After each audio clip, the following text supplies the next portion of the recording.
حضرت سیدنا ابن عباس رضی اللہ تعالیٰ عنہ روایت کرتے ہیں کہ میں نے حضور نبی کریم علیہ الصلوۃ والسلام کو دیکھا کہ آپ نے حالت احرام میں تلبیہ پڑھا تھا۔ تلبیہ کیا ہے؟ لبیک اللہم لبیک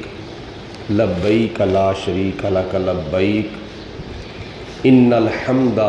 والنعمت لک والملک لا شریک لک۔ یہ حاجیوں کا حج کے دوران وظیفہ ہے، عمرہ کرنے والوں کا عمرہ کرنے کے دوران یہ ایسا وظیفہ ہے کہ بہت ہی پیارا اور بہت ہی محبوب وظیفہ ہے۔ اس کو شریعت کی اصطلاح میں تلبیہ کہتے ہیں، اور جو حج سے پہلے یا حج کے بعد حجاج کرام مدینہ پاک میں حاضر ہوتے ہیں تو ان کا مدینہ پاک میں زیادہ سے زیادہ وظیفہ درود پاک ہوتا ہے۔ الصلاۃ والسلام علیک یا رسول اللہ وعلی آلک واصحابک یا حبیب اللہ۔ مدینہ پاک میں درود پاک کثرت سے پڑھا جا رہا ہے، اور مکہ المکرمہ میں میدان عرفات میں، میدان مینا میں، میدان مزدلفہ میں حاجیوں کا وظیفہ جو ہے وہ تلبیہ ہے۔ لیکن جو احباب حرمین شریفین نہیں جا سکے ان کا اپنے اپنے گھروں میں، اپنی اپنی مسجدوں میں اور اپنے اپنے علاقوں میں ایک وظیفہ ہوتا ہے۔ ماہ ذی الحجہ کی 9 تاریخ کی فجر سے لے کر ماہ ذی الحجہ کی 13 تاریخ کی عصر کی نماز تک یہ ان کا وظیفہ ہوتا ہے اللہ اکبر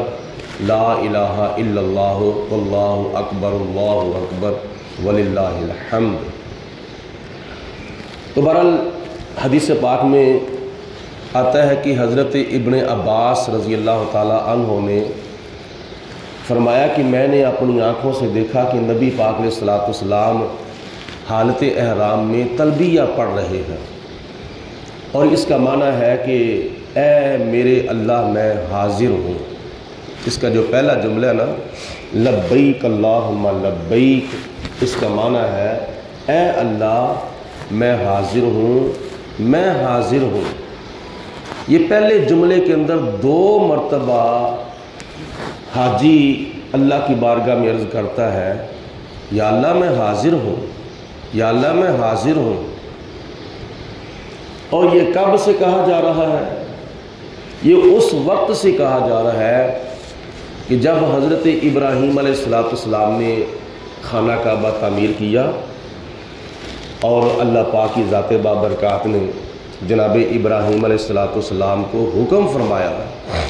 کہ اے میرے پیارے خلیل اب لوگوں کو حج کے لیے بلاؤ۔ تو جناب ابراہیم علیہ السلام نے عرض کی مولا اس وقت تو مکہ المکرمہ کے قریب جو لوگ ہیں وہ تو میری آواز کو سن لیں گے، لیکن جو دور دور میں ہے، جو مشرق میں ہے، جو مغرب میں ہے، جو شمال میں ہے، جو جنوب میں ہے، جو پوری روئے زمین پر ہے، ان تک میری آواز کیسے پہنچے گی؟ تو اللہ پاک نے فرمایا پیارے خلیل آواز دینا تیرا کام ہے، اور ان تک تیری آواز کو پہنچا دینا یہ میرا کام ہے۔ آج اس جدید دور کے اندر دور تک آواز پہنچانے کے لیے ایک تو لاؤڈ سپیکر کا ذریعہ اور سبب ہے، جو ایک محلے سے دوسرے محلے تک، ایک گاؤں سے دوسرے گاؤں تک آواز پہنچاتا ہے، ٹھیک ہے۔ اس کے علاوہ ٹیلی فون ایک ایسا ذریعہ ہے کہ جو دور دور تک بندے کی آواز کو پہنچا دیتا ہے۔ ٹیلی ویژن ہے، ریڈیو ہے، وائرلیس ہے، اس طرح کے آلات ہیں، اس طرح کے ذرائع اور اس طرح کے آج اسباب ہیں اس جدید دور کے اندر جو بندے کی آواز کو دوسرے علاقوں تک نہیں بلکہ دوسرے شہروں تک اور دوسرے ملکوں تک پہنچا دیتے ہیں۔ آج یہاں بیٹھ کر سعودی عرب کے اندر بیٹھنے والے کی آواز کو سنا جا رہا ہے، اور سعودی عرب کے اندر بیٹھ کر پاکستان والوں کی آواز کو سنا جا رہا ہے، لندن والوں کی آواز کو سنا جا رہا ہے، اور انگلینڈ والوں کی آواز کو سنا جا رہا ہے، یہاں تک کہ دنیا کے آخری ملک کے اندر ایک کنارے سے لے کر دنیا کے دوسرے کنارے تک آواز کو سنا جا رہا ہے۔ یہ اس دور کے اندر سائنس کی ترقی ہے، سائنس کی ترقی کی وجہ سے آواز کو سنا جا رہا ہے۔ کس کے ذریعے؟ ٹیلی فون کے ذریعے، موبائل کے ذریعے، ٹیلی ویژن کے ذریعے، ریڈیو کے ذریعے، اس طرح کے اسباب کے ساتھ آوازوں کو سنا جا رہا ہے۔ لیکن آج سے 4000 سال پہلے، 4 دن نہیں، 4 ہفتے نہیں، 4 مہینے نہیں، 4 سال نہیں، 4000 سال پہلے، 4 صدیاں بھی نہیں بلکہ 4000 سال پہلے کی بات میں عرض کر رہا ہوں کہ جناب ابراہیم علیہ السلام نے اللہ کی بارگاہ میں عرض کی، یا پروردگار عالم، میں آواز تو دے دیتا ہوں لیکن میری آواز کو دنیا کے آخری انسان تک کیسے پہنچایا جائے گا؟ تو اللہ پاک کی ذات نے فرمایا، میں علی کل شیء قدیر ہوں، میں آپ کی آواز کو دنیا کے آخری کنارے تک جو انسان رہتا ہے وہاں تک پہنچا دوں گا۔ بلکہ ابراہیم علیہ السلام نے جب آواز دی کہ اے لوگو آؤ خانہ کعبے کا حج کرو، تو روایات میں آتا ہے کہ نہ صرف انسانوں نے آواز سنی تھی جو دنیا کے اندر تھے، انہوں نے نہ صرف آواز سنی تھی بلکہ جو روحیں ابھی عالم ارواح میں تھیں انہوں نے بھی ابراہیم علیہ السلام کی آواز کو سن لیا تھا، اور جو روحیں باپوں کی پشتوں میں تھیں انہوں نے بھی ابراہیم علیہ السلام کی آواز کو سن لیا تھا، اور جو بچے ابھی ماں کے پیٹ میں تھے، ابھی پیدا نہیں ہوئے تھے، جو بچے ماں کے پیٹ میں تھے انہوں نے بھی ابراہیم علیہ السلام کی آواز کو سن لیا۔ اور جب انہوں نے سن لیا، عالم خلق کے اندر، عالم ارحام میں، عالم اسلام میں، عالم ارحام اور عالم ارواح میں سب نے جب ابراہیم علیہ السلام کی آواز کو سن لیا تو ان میں سے جس نے کہا تھا لبیک، اللہ پاک کی ذات نے اس کی قسمت میں بیت اللہ شریف کا حج لکھ دیا تھا۔ اس نے جانا ہی جانا ہے، چاہے اس کے پاس اسباب ہیں یا نہیں، چاہے اس کے پاس پیسے ہیں یا نہیں، اللہ پاک کی ذات نے